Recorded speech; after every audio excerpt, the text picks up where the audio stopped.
family here, the Wilson family. And Dane's parents are deceased, and I know they would be extremely proud, Mr. and Mrs. Murray Wilson.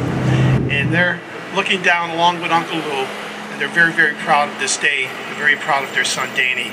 So I'm going to just bring him up for a few words, and then we'll conclude.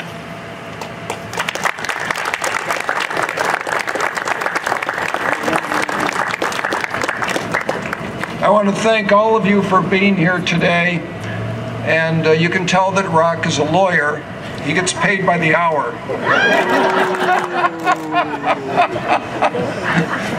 But no, that was very, very wonderful words you had to say, Rock. And I want to thank John Mazzaferro for the fabulous job he did putting this together. I want to thank Rock. I want to thank Meade. I want to thank the mayor for this great opportunity, this great day. And I want to thank all of you for being here today as well. And this location is really part of our history. And this location before this was a junior high, and then it was Rome Free Academy. And I remember my mother telling the story about my grandfather at the time that the Spanish-American War started. There was a flagpole out here, of course. And when the Spanish-American War started, he and some others, he was about 14, decided as a prank, they would take a piano cover and hoisted up the flagstaff.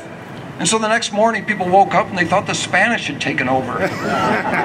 So there's a lot of history here for all of us. I'm so glad to see the police department here also, and the fire department. Well, at least the trucks are here. No, they're here. And this is the partnership that our city exists around. And, you know, with Rock, I want to say that he has been a fabulous attorney as well. I always remember one particular instance when we had a certain assistant DA in our court. This is many years ago, no current assistant DAs, but this particular assistant DA never did any answering papers. And so Rock one day stood up in court and he went on about the way he did today for about the same length of time, assailing this assistant DA for doing nothing. And, you know, and I sat there and I listened to it and so forth. And then he got all finished, and then, you know, and of course the assistant DA was burning.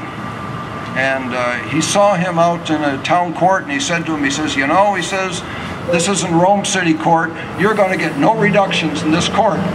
And so I heard about this. When he came back, I said to the assistant DA, I said, well, we have what we call the Versace rule now.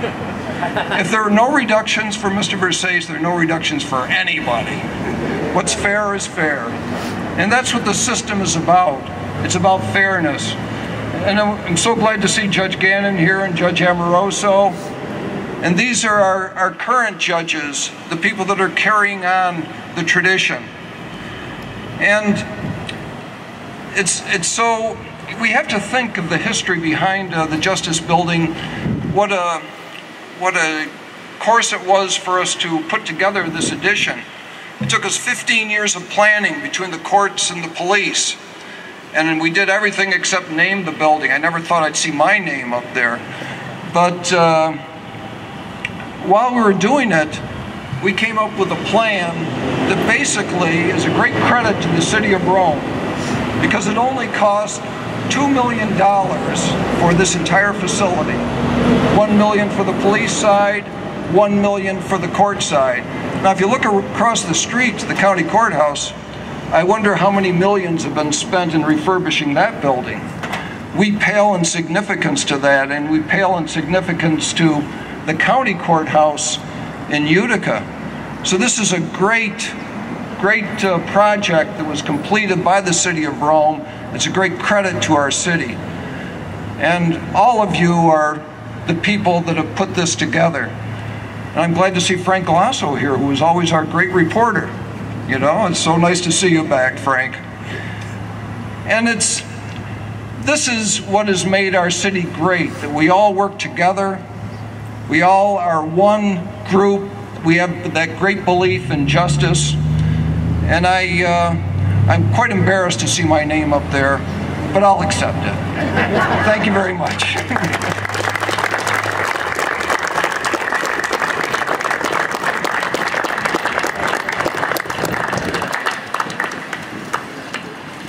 I want to thank all of you for being here this afternoon.